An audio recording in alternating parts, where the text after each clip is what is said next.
Namaste, welcome to Ayurvani, Ayurveda, Enlighten Your Life. Here we are with another important topic. This is importance of Nidra, sleep. We are more interested and worried about our diet and exercise to maintain health and physical fitness. And we are overlooking about sleep and its deprivations. Especially during this pandemic, almost everything has become upside down and sleep-wake cycle has been completely disturbed. Sleep plays an important role in maintenance of one immune system, and as well it is said that sleep cures half the diseases. Now it is much more important to pay attention to sleep and its deprivation.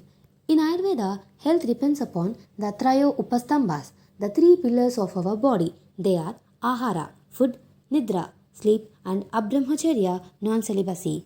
Kafadosha, the basic humor of the body, and Tamoguna, the basic humor of the mind, are responsible for sleep.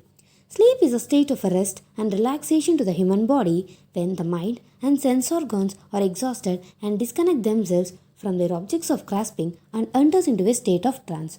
On an average, a person spends one third of his life in sleeping. On an average, an adult needs for about 7 to 9 hours of sleep per day. Sleep, in terms of both the quality and quantity, is important in maintaining a good health.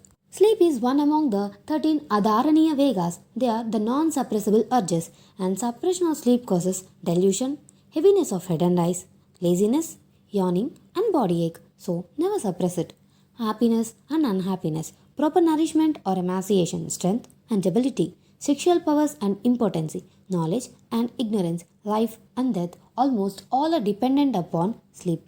Sleep has a critical role in brain functions, in physiology, in maintaining metabolism, regulation of appetite, and the functioning of the immune, hormonal, and cardiovascular systems. The sleep habits which are totally unhealthy are Divaswapna, daytime sleep, Ratri Jagarana, awakening at night. Divaswapna, sleeping during the daytime increases anxiousness in the body, and there are some exceptions to those who can have day sleep.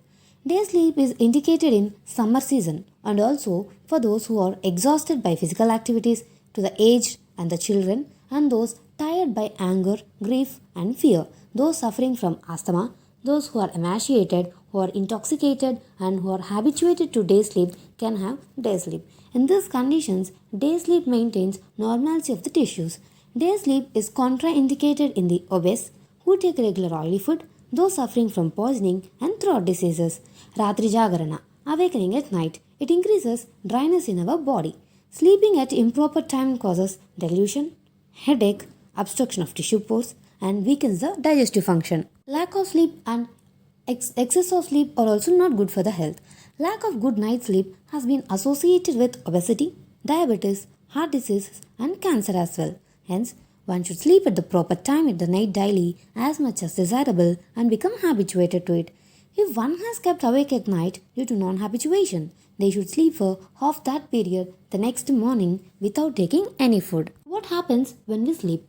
Your body does a lot of work while we are sleeping. Your brain sorts and processes the day's information and files it away for the later use. It helps in creating long-term memory. It recharges and repairs the body tissues. Hormones like cortisol and melatonin, growth hormone, ghrelin, and leptin flood your body. Cortisol and melatonin are the two main hormones that regulate your sleep pattern. Pineal gland, which controls the sleep-wake cycle, the circadian rhythms, releases the melatonin, which is known as sleep hormone, and this is responsible for sleep. Cortisol, this is known as stress hormone, usually lowers while sleeping. Sleep and immune system.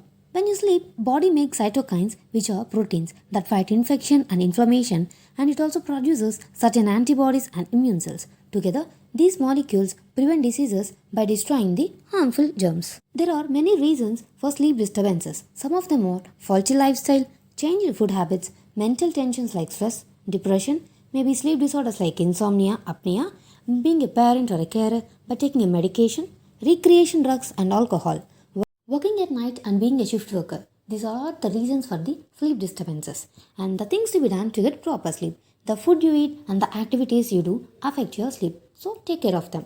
Ahara. The food include warm milk. Buffalo's milk is the best inducer of sleep. Grapes, sugarcane juice, honey, curd, meat of animals inhabiting marshy land, meat of aquatic animals. All these help in inducing sleep. Avoid heavy and large meals within couple of hours of bedtime. Activities you do include having a warm bath, oil massage, especially foot massage, and going to bed and waking up at the same time, keeping your bedroom warm and dark, practice relaxation techniques like yoga and meditation, make yourself free from fear, worry, and greed, and exposure to pleasant smell, listening to pleasant talk, comforting embrace by the loved ones, and avoiding nicotine and caffeine products. All these help in inducing a better sleep. Sleep in supine or left lateral position and avoid sleeping on your stomach. Some of the drugs mentioned in classics that help in inducing the sleep are Jatamansi, Takara, Vacha, Ashwagandha, Sarpagandha, etc. Last but not least, early to bed and early to rise makes you healthier, wealthier, and wiser. Namaste.